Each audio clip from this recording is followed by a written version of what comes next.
Has the U.S. effectively given the green light to a 21st century Cold War? It's a very valid question after considering a new resolution that was overwhelmingly passed by the House with a vote of 411 to 10. House Resolution 758 is a piece of legislation with a title strongly condemning the actions of the Russian Federation under President Vladimir Putin, which has carried out a policy of aggression against neighboring countries aimed at political and economic domination. That is the title of this resolution. And it makes a number of demands, including calling on Russia to stop supporting local militias in eastern Ukraine and the cancellation of Crimea's decision to join Russia. It also says military intervention by the Russian Federation poses a threat to international peace and security, which some critics have said could be used as justification to one day go to war with the country. One of those critics is former Congressman Ron Paul. Earlier, I spoke with him about this resolution, and I first asked him whether he was surprised that it passed with so much support. Well, no, I'm not surprised they voted for it because I understand how legislation is passed in Washington. It's not with deliberate study. This probably popped up an hour or two before. Probably nobody read it. I went through the whole thing. There's 16 pages of it. And if they read it and still voted for it, there's something wrong with them. There's something wrong with them for not reading it, but I think the 10 people who voted against it obviously read it. But these are generally, just superficial in nature when it comes to discussion. But they're very, very important. And that's why I've been so upset about it, because the title of these things and the superficial explanation is, well, we ought to discipline Russia because they're causing so much trouble, and that seems to be the popular thing, and the members of Congress rarely read these, and then they go along with it, but they get themselves into trouble because I remember very clearly in 1998, a short time after I just went back to Congress, a resolution similar to this came up dealing with Iraq, and I took to the floor and took the time in opposition and said, this is a horrible resolution. Although it's not a declaration of war, it means that we are going to precipitate one in no time. And 4 years later, we were at war with Iraq. Now, let's hope and pray I'm absolutely wrong on this, and that's why I'd like to alert as many people as possible.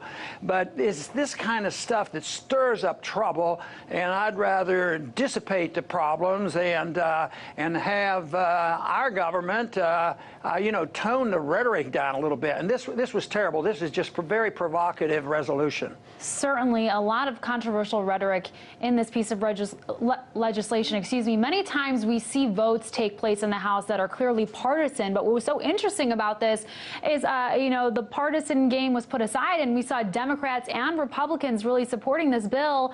I mean, for those people perhaps that did read it, what do you think is behind them supporting it? Are lawmakers, do you think, representing what their constituents actually believe, or is this about something else?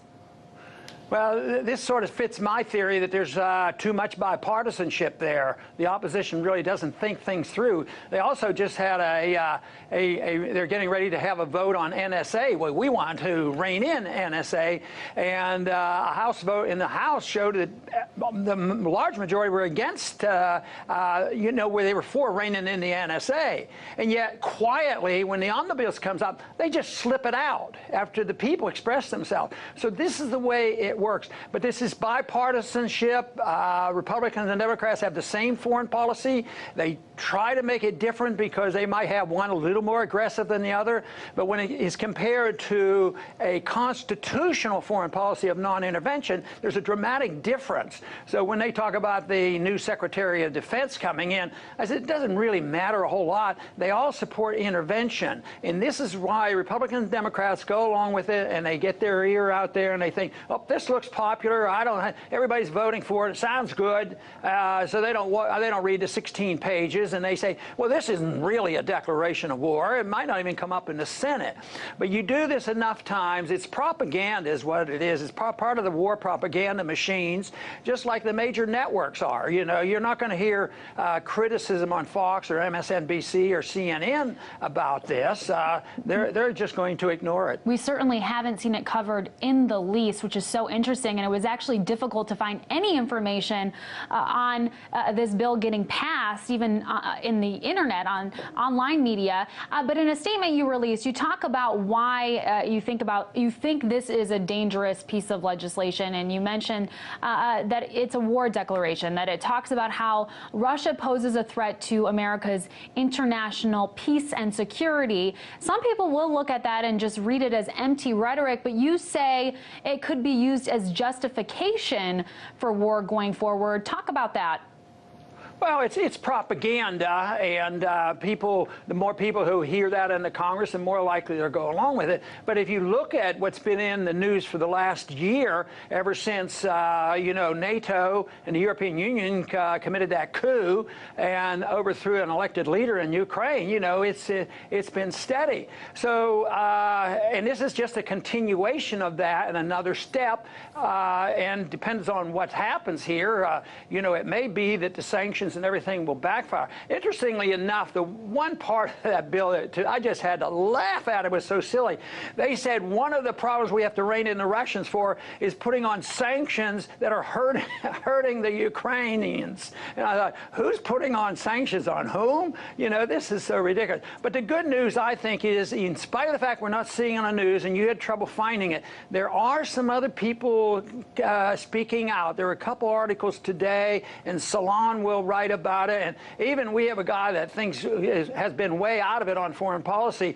Henry Kissinger actually is coming up with decent statements that said we got it wrong on this, and maybe he feels safer because he's not in government, but he's making more sense now than he's ever made before. Well, what's next for this resolution? I mean, does it need to be passed in the Senate, signed into law before it can carry any weight, or does it just stand as it is? Yeah, this won't go anywhere. I mean, Reid would, if they were serious about, setting the stage and implementing some of this, and it's a long-term project, Reid won't bring it up in the Senate. If they did, some weird reason, pass it in the Senate, it wouldn't be signed the president. He would totally ignore it. So it's really a stunt, but it's a dangerous stunt because it conveys opinion. And now they can brag and say, this is what we said about the Russians, and only 10 people opposed it. And there were 5 Democrats and 5 Republicans. I believe in coalitions. I don't believe in this bipartisanship supporting bad stuff. But the coalitions of coming together, say with those Democrats and Republicans, that's what we need. Those are the kind of people I worked with in Washington, like a Dennis Kucinich and I. Matter of fact, we've been talking about this these last couple days on what we can do to get more attention, to let the American people know what's going on and what the long-term ramifications of this would be. And I think that, long-term is probably going to end all this is what ended the Soviet system. The Soviets and the Americans didn't have to fight a nuclear war. The Soviets went broke. They couldn't afford all this. And that is what will happen to America, and we'll all suffer for it. So even though people think, well, the answer to this is just threatening Russia and putting on sanctions, those sanctions just may backfire on the Europeans as well as the Americans, because there are going to be some changes in America just as they are in Russia. Yes, we're penalizing the people of Russia, but eventually you're going to see a downturn here in our oil industry because it's affecting our economy as well. All right. Former Congressman and presidential candidate Ron Paul, thank you so much for weighing in on that.